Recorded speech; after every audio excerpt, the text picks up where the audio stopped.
Uma discussão entre pai e filho fez com que a família Scott nunca mais fosse a mesma. A polícia foi chamada por seu Edson para dar uma bronca em Diego pelo uso excessivo de álcool. Foi a última vez que Diego foi visto. Na camisa, o sobrenome do avô, Scott. Na areia, a homenagem ao pai, Diego. Ele sente falta do pai? Sente. Sente até hoje. Ele não aceita falar sobre o pai dele. Quando a gente fala, ele disfarça, ele corta o assunto. Por muito tempo, Diego Scott encontrou seu sustento no mar. A Diego era gente boa, né? A Diego era parceira, era um irmão, gente fina, a gente sempre unido. Mas não foram as águas que deram sumiço a esse pescador, como a tantos outros. Os perigos que ele enfrentou estão em terra firme. Imaginei uma morte sufocante. E eles acabaram com a vida do Diego ali. Segundo as investigações, eles têm nome e sobrenome. E têm armas nas mãos. Atrás deles tem alguém protegendo eles. Eu acredito que seja isso. Aos 39 anos, Diego morava na casa dos pais e estava afastado do trabalho. Enfrentava problemas devido à dependência de drogas e álcool. O Diego, sem a droga, era um ótimo filho. Diego tinha passagens por furto e ameaça. Cumpriu pena de 2 meses em regime semiaberto.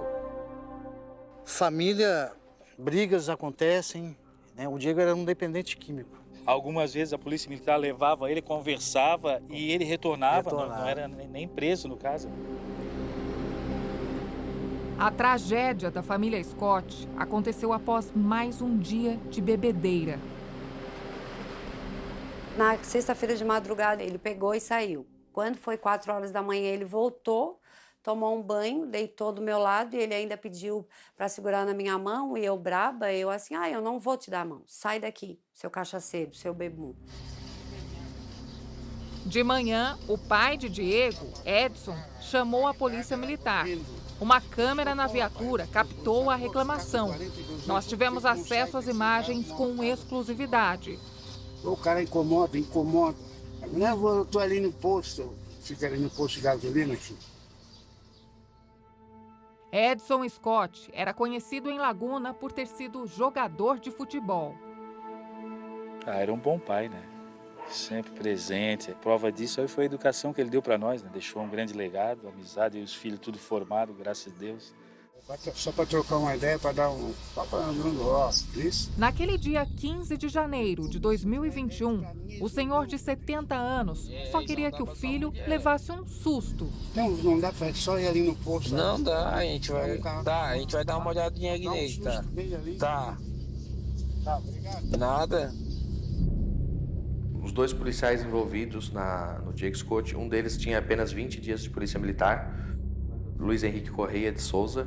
Ele é um policial lotado em outro batalhão, no batalhão de Tubarão, mas que estava em Laguna em razão da Operação Veraneio. O outro policial militar é o Eduardo Rosa de Amorim.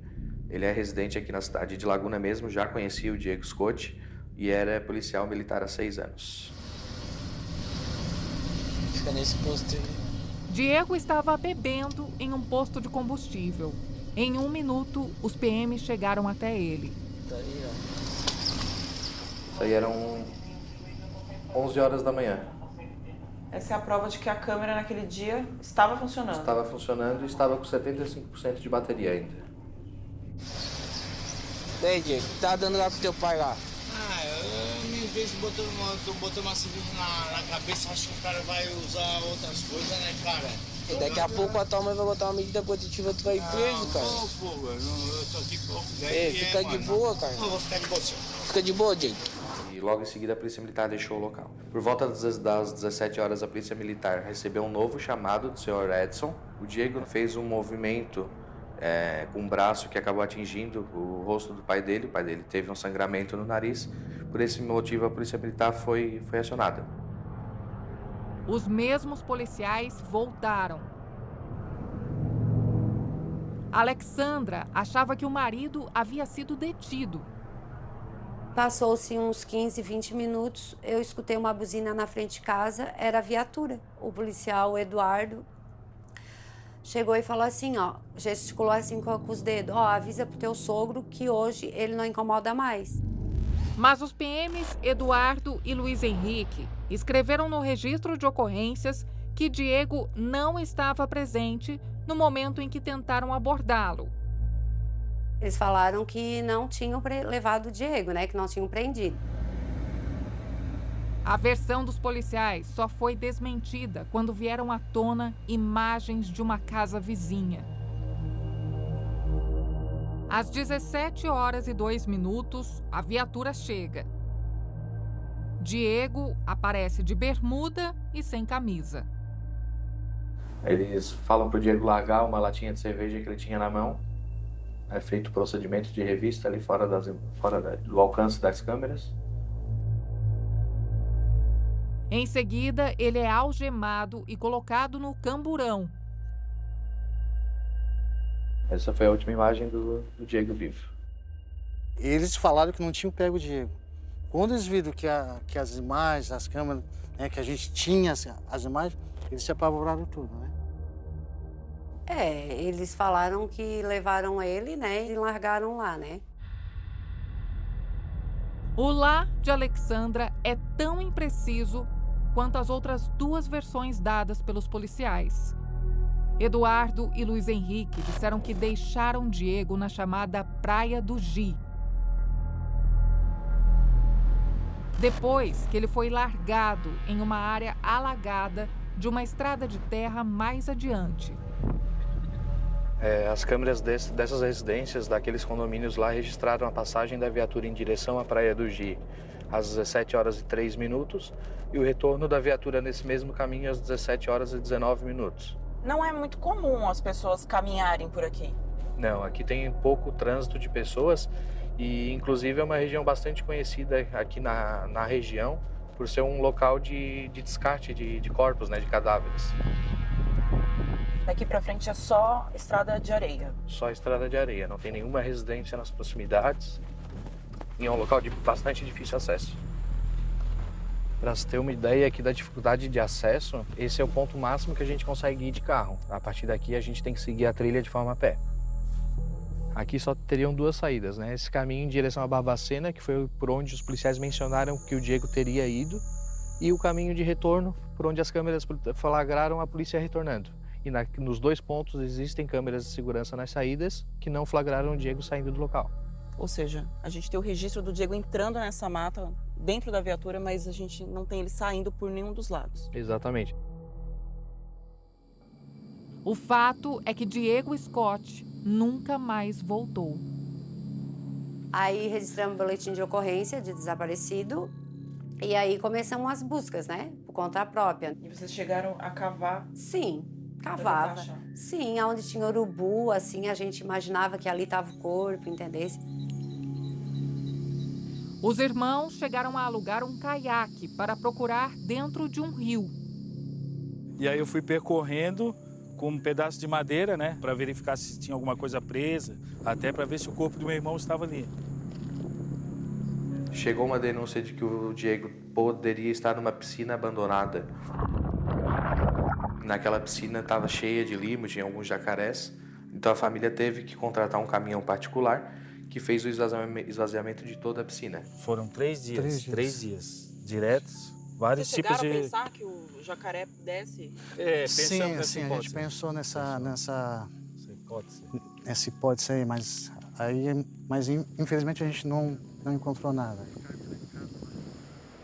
Eu imagino que ele esteja enterrado assim, ó, por aqui, não aqui nesse local que a gente tá, mas em algum local parecido com esse, porque foi pra cá que trouxeram ele, né, pra esse lado. O caso do Diego é um caso de desaparecimento forçado. Porque não foi comprovado que o Diego faleceu, né, e o Diego estava sob a custódia do Estado sob a custódia de 2 policiais militares indefesos dentro de uma viatura da Polícia Militar. Mesmo assim, ele não tem como provar. Mesmo assim, não tem como indiciar os policiais por homicídio. O fato de não ser crime o desaparecimento forçado faz com que não haja a obrigatoriedade do próprio inquérito policial. E é o inquérito policial que vai às mãos do promotor e que vai às mãos do juiz. Os policiais envolvidos jamais admitiram terem matado o Diego. Eu questionei quando é que ele ia deixar o Diego. Ele disse que ia deixar o Diego ali próximo, para ele se acalmar, e depois ele ia voltar para casa. Eles já tinham o costume de fazer isso outras vezes. Ele se acalmou, falando que foi falecer dessa vida, procurar uma clínica, alguma coisa, ele se acalmou, daí a gente retirou a algema dele e ele saiu correndo em direção ao Barbacena. Além de mentir nas primeiras versões sobre o que aconteceu, existem outros indícios de culpa dos policiais. Eles fizeram toda a lavagem interna e externa da viatura no posto de combustível. Provavelmente para dificultar qualquer perícia que fosse realizada na viatura. Segundo as investigações, Eduardo Amorim apagou a memória do próprio celular antes que o aparelho fosse periciado. Foi averiguado também que a câmera corporal dos policiais militares das bodycams foram desligadas manualmente. E o tablet da viatura também, após a perícia, foi confirmado que ele não apresentou nenhum problema. Então, provavelmente também teriam sido desligados de forma manual para não registrar o trajeto da viatura. Os policiais também teriam feito ameaças à família Scott. Teve um policial que entrou dentro da casa da minha cunhada e apontou uma arma para mim. Aí ele assim, vem, assim, atira, eu mandei ele atirar. Aí ele assim, pode atirar, eu não sou bandido, só falei com essas palavras. Eles já atrapalharam vocês nas buscas? Sim, a polícia, em vez de ajudar, daqui atrapalhou. Luiz Henrique Correia de Souza chegou a processar a família Scott por expor a imagem dele nas redes sociais em campanha pedindo por justiça, mas perdeu a causa. A esposa e o filho conseguiram na vara civil o reconhecimento da responsabilidade do estado de Santa Catarina pela morte de Diego. Os dois vão receber uma indenização de R$100 mil e uma pensão de 2/3 de salário mínimo por mês. A justiça também determinou que os dois recebam um salário mínimo por mês pelos próximos 20 anos.